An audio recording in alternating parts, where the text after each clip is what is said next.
Good morning student. तो आपका class 11th में जो इंग्लिश मीडियम में आपका लेसन सेकंड डायमेंशनल एनालिसिस में जो हमारा टॉपिक है सिमिलर डायमेंशन क्या है उसको आप बता चुके हैं।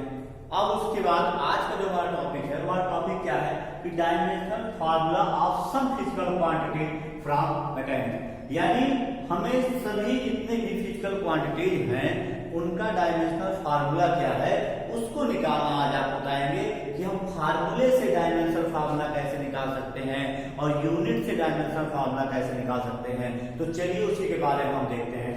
तो सबसे पहले आपका यहाँ पर क्या फिजिकल क्वांटिटी लिखी हुई है, यहाँ पर हम क्या लिखेंगे, इनका फार्मूला होगा, यहाँ पर इसका क्या होगा एसआई यूनिट लिखा जाएगा और यहाँ पर क्या लिखेंगे डायमेंशनल फार्मूला। तो सबसे पहला हमारा क्या रहा फिजिकल क्वांटिटी कौन सी हमारी है, एरिया। तो सबसे पहले हमें ये देखना है कि एरिया का फार्मूला क्या होता है। तो एरिया का फार्मूला हमारा, एरिया को हम किससे डिनोट करते हैं, ए से, और एरिया का हमारा फार्मूला क्या होता है, लेंथ इनटू ब्रेड्थ। एरिया का फार्मूला क्या होता है आपका, लेंथ इनटू ब्रेड्थ। उसके बाद देखते हैं एसआई यूनिट क्या होता है। तुम जानते हैं लेंथ का क्या होता है मीटर, इसका भी क्या होता है मीटर, यानी एरिया की यूनिट हमारा क्या होता है मीटर स्क्वायर होता है। उसके बाद पहले हम यूनिट फार्मूला लिख लेते हैं, तो जैसा आपको एक साथ में डायमेंशनल फार्मूला बता देंगे। फिर देखते हैं वॉल्यूम, वॉल्यूम किससे डिनोट करते हैं, वी से। इसका फार्मूला हमारा क्या होता है, length into width into height. तो लेंथ विड्थ और हाइट। एसआई यूनिट देखते हैं तो वॉल्यूम का क्या होता है metre into metre into metre equal क्या बन जाता है, मीटर क्यूब बन जाता है। फिर देखते हैं उसके बाद डेंसिटी है, डेंसिटी को हम किससे डिनोट करते हैं, डी से। इसका फॉर्मूला क्या होता है आपका, मास अपान वॉल्यूम होता है। यूनिट देखते हैं तो मास का यूनिट क्या होता है किलोग्राम और वॉल्यूम की यूनिट क्या होता है मीटर क्यूब। तो डेंसिटी की यूनिट क्या होती है, किलोग्राम पर मीटर क्यूब। उसके बाद वेलोसिटी आता है, वेलोसिटी अथवा आता है यहाँ पर आर स्पीड।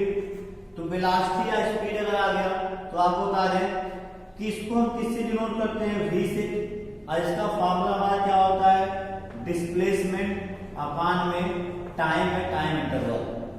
तो डिस्प्लेसमेंट अपान टाइम, तो इसका हमारा जो यूनिट होता है डिस्प्लेसमेंट का मीटर होता है, टाइम का सेकंड होता है। तो इसकी यूनिट क्या होती है, मीटर पर सेकंड। उसके बाद आता है एक्सीलरेशन आता है, एक्सीलरेशन को हम डिनोट करते हैं ए से। और इसका फॉर्मूला क्या होता है, change of velocity delta V upon में टाइम इंटरवल डेल्टा टी। तो चेंज ऑफ वेलोसिटी और अपान टाइम, इसका यूनिट क्या बनता है, मीटर पर सेकंड स्क्वायर। उसके बाद आता है फोर्स, फोर्स को डिनोट करते हैं हम एफ से। न्यूटन का सेकंड लॉ, एफ इक्वल क्या होता है आपका एम ए होता है। एम को हम कहते हैं मास और एक है एक्सेलरेशन। और जो इसकी यूनिट होती है वो मास की यूनिट क्या होती है, किलोग्राम होती है, और एक्सेलरेशन क्या होता है, मीटर पर सेकंड स्क्वायर। या इसका यूनिट क्या होती है, न्यूटन होती है। उसके बाद आता है वर्क, वर्क को मिलते हैं डब्ल्यू से। और इसका फार्मूला क्या होता है, फोर्स इनटू डिस्प्लेसमेंट। तो फोर्स इनटू डिस्प्लेसमेंट, फोर्स की यूनिट होती है न्यूटन, डिस्प्लेसमेंट का मीटर। तो इसका क्या होता है न्यूटन मीटर, अथवा इसका आर में क्या होता है, जूल आ जाता है। तो इस प्रकार से ये जो 7 फिजिकल क्वांटिटी थे, ऐसे बहुत से हैं लेकिन पहले 7 आप देखिए इसको। तो इन 7 एरिया, वॉल्यूम, डेंसिटी, वेलोसिटी और स्पीड, एक्सेलरेशन, फोर्स और वर्क। तो पहले इसका फार्मूला आप देख लिए कि A equal length into breadth होता है, V equal length breadth height होता है, D equal mass upon volume होता है, वी इक्वल आपका डिस्प्लेसमेंट अपॉन टाइम होता है, एक्सेलरेशन ए इक्वल होता है change of velocity upon time, force या इक्वल क्या होता है मास इनटू एक्सेलरेशन, और वर्क डब्ल्यू इक्वल क्या होता है फोर्स इनटू डिस्प्लेसमेंट। सब की यूनिट हम लिए, एरिया का मीटर स्क्वायर, वॉल्यूम का मीटर क्यूब, डेंसिटी का किलोग्राम पर मीटर क्यूब, वेलोसिटी और स्पीड का मीटर पर सेकंड, एक्सेलरेशन का मीटर पर सेकंड स्क्वायर। उसके बाद फोर्स का किलोग्राम मीटर पर सेकंड स्क्वायर, आर में न्यूटन आपका, और वर्क का न्यूटन मीटर, आर में जूल। अब देखते हैं डायमेंशनल फार्मूला, जो मेन टॉपिक हमें पढ़ना है कि इनका डायमेंशनल फार्मूला क्या होगा। तो सबसे पहले आपको बता दें, हम यह बताया गया है कि डायमेंशनल फार्मूला आपको कुल 5 होते हैं। कितने होते हैं, 5। फाइव में पहला क्या होता है यल, यल का मतलब हो गया लेंथ, ब्रेड्थ, हाइट, यानी वो ऐसी फिजिकल क्वांटिटी जिसको हम मीटर से मापा जाता है, वो मीटर हो, सेंटीमीटर हो, किलोमीटर हो, मिलीमीटर हो, यानी जिसको हम मीटर पैमाने जो होता है मेजर करते हैं, यानी मीटर या मिलीमीटर, सेंटीमीटर जिसको मेजर किया जाता है, उससे हम उसका डायमेंशन क्या होता है आपका यल होता है। दूसरा आता है मास, तो मास का आपका क्या होता है यम होता है। और थर्ड में आपका आ जाता है टाइम, टाइम का हमारा क्या होता है टी होता है। उसके बाद आता है टेम्परेचर, टेम्परेचर का हमारा थीटा होता है। और इलेक्ट्रिक करंट का हमारा ए होता है। इस प्रकार से 5 डायमेंशनल फार्मूला होते हैं टोटल, इन्हीं से मिलाकर हमारे जो होते हैं किसी फिजिकल क्वांटिटीज का डायमेंशनल फार्मूला बनाया जाता है। तो चलिए देखते हैं।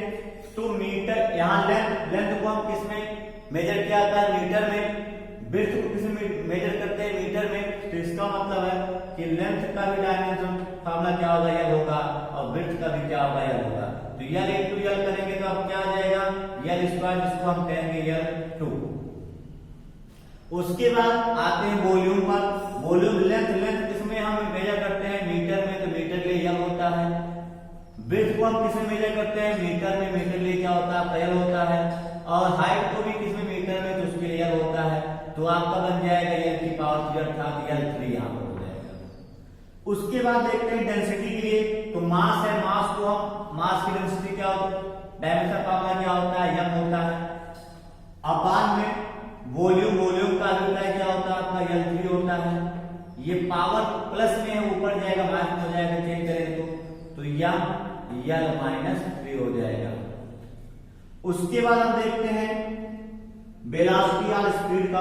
तो डिस्प्लेसमेंट, डिस्प्लेसमेंट को हम किसे मेजर करते हैं मीटर में, तो मीटर के लिए यल हो जाएगा। और अपान में टाइम को का होता है टी, पावर 1 है, ऊपर जाएगा तो आपका साइन चेंज हो जाएगा, यल टी -1 हो जाएगा।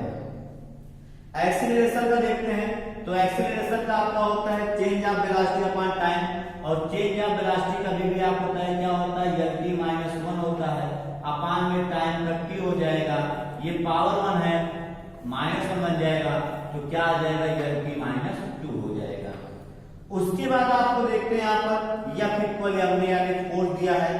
तो एम क्या है मास है, मास का हमारा क्या होता है एम ही होता है। और एक्सीलरेशन का भी क्या होता है आपका यल टी -2 होता है। तो आपका हो जाएगा, इसको जब हम लिखेंगे तो यम यल टी -2 हो जाएगा। उसके बाद वर्क का देखते हैं। तो वर्क का आपका फोर्स है, फोर्स का डायमेंशन अल्फा कौन कितना है यम यल टी -2 इनटू में डिस्प्लेसमेंट है, मीटर में मेजर जाता है, तो यल हो जाएगा आपका। तो इसको जब लिखेंगे तो हमारा जाएगा यम यल 2 और टी -2। ये तो किसी भी फिजिकल क्वांटिटी को हम फार्मूले से आराम से उसका डायमेंशन फार्मूला क्या होगा वो निकाल सकते हैं। अब आपको यूनिट से बता दें कि यूनिट से डायमेंशन फार्मूला कैसे निकालते हैं। सबसे पहले मीटर स्क्वायर है। तो हम आपको बताएं कि जितनी फिजिकल क्वांटिटी जिसको मीटर पैमाने से, मीटर से मेजर किया जाता है, उसका डायमेंशन फार्मूला आपका क्या होता है यल होता है। जिसको किलोग्राम या ग्राम से मेजर किया जाता है उसका डायमेंशन फार्मूला क्या होता है यम होता है। और टाइम का डायमेंशन फार्मूला टी होता है। टेम्परेचर का डायमेंशन फार्मूला थीटा होता है। और इलेक्ट्रिक करंट का डायमेंशन फार्मूला आपका ए होता है। इस प्रकार से हम क्या देख रहे हैं कि जो 5 डायमेंशन फार्मूला हमारे हैं, केवल 5 हमारे हैं, उसके बाद उसी 5 डायमेंशन फार्मूला से हम किसी भी फिजिकल क्वांटिटी का डायमेंशन फार्मूला निकाल सकते हैं। तो सबसे पहला हमारा कौन आ गया एरिया है। एरिया का फार्मूला क्या होता है लेंथ जो ब्रेड्थ होता है। यूनिट हमारी क्या होती है मीटर स्क्वायर होती है। हम जानते हैं लेंथ को किस मेजर किया जाता है, ब्रेड्थ को दोनों को यल में मेजर करते हैं। तो यल इंटू यल क्या हो गया आपका यल स्क्वायर, जिसको यल 2 बोलते हैं। उसके बाद हमारा आता वॉल्यूम, वॉल्यूम का क्या होता है length into breadth into height. तो यहां से देखेंगे यल into L into L equal क्या हो जाएगा यल 3 हो जाएगा। उसके बाद डेंसिटी, डेंसिटी का फार्मूला होता है मास अपॉन वॉल्यूम होता है। तो मास अपॉन वॉल्यूम देखेंगे तो मास का डायमेंशन फार्मूला क्या होता है यम होता है। और उसके बाद वॉल्यूम, वॉल्यूम का डायमेंशन फार्मूला डायरेक्ट आपको बता दिया यहाँ पर क्या होता है यल 3 होता है। तो यम अपॉन यल 3 हो जाएगा यम यल की पावर -3 या यम यल -3 पढ़ सकते हैं इसको। उसके बाद हमारा अगला आता है वेलोसिटी और स्पीड। तो वेलोसिटी और स्पीड में हम जानते हैं कि क्या होता है डिस्प्लेसमेंट अपॉन टाइम होता है। तो डिस्प्लेसमेंट को हम किससे मेजर करते हैं यल में, और टाइम को टी में। तो अब क्या हो जाएगा यल अपॉन टी हो जाएगा, तो आ जाएगा यल टी की पावर माइनस 1। उसके बाद आता है एक्सीलरेशन। इसका फॉर्मूला क्या होता है, change of velocity upon time होता है। वेलोसिटी का डायमेंशन फॉर्मूला अपॉन टाइम का डायमेंशन फॉर्मूला, पावर होने ऊपर जाए माइनस हो जाएगा, तो आपका यल टी माइनस 1 हो जाएगा। उसके बाद आता है फोर्स। फोर्स का होता है न्यूटन का सेकंड लॉ या इक्वल एम में होता है, मास इनटू एक्सीलरेशन। मास का फॉर्मूला क्या होता है, डायमेंशन फॉर्मूला m होता है। एक्सीलरेशन क्या होता है, lt माइनस 2 होता है, तो आपका बन जाएगा m lt माइनस 2। और लास्ट में आपका आता है वर्क। वर्क का फॉर्मूला होता है फोर्स इनटू डिस्प्लेसमेंट। फोर्स का डायमेंशन फॉर्मूला आपके पास यहाँ पर m lt माइनस 2, डिस्प्लेसमेंट का l, तो इसको जब हम लिखेंगे हो जाएगा m l2 t माइनस 2। तो इस प्रकार से आप किसी भी फिजिकल क्वांटिटी का डायमेंशनल फार्मूला आप आसानी से निकालते हैं। या तो आपको यूनिट पता हो या तो आपको फार्मूला पता हो, यूनिट से भी हम निकाल लेते हैं डायमेंशनल फार्मूला। जैसे मीटर स्क्वायर, तो मीटर का क्या होता है, यल होता है, स्क्वायर करेंगे तो हो जाएगा यल2 या यल स्क्वायर। मीटर क्यूब है तो यल क्यूब हो गया। यहाँ पर किलोग्राम, किलोग्राम का डायमेंशनल फार्मूला क्या होता है, m होता है। मीटर का क्या होता है, यल होता है, ऊपर जाएगा यल माइनस 3 हो जाएगा। मीटर का क्या होता है, यल होता है, सेकंड का टी होता है। मीटर का यल होता है, सेकंड का टी होता है। किलोग्राम का m होता है, मीटर का यल होता है, सेकंड का टी होता है। न्यूटन का आप जानते हैं डायरेक्ट लिखा गया है m lt माइनस 2, और मीटर का आपका यल होता है। यानी आप यूनिट से भी डायमेंशनल फार्मूला निकाल सकते हैं, और अगर आपको फार्मूला पता है तो उससे भी आप डायमेंशनल फार्मूला निकाल सकते हैं।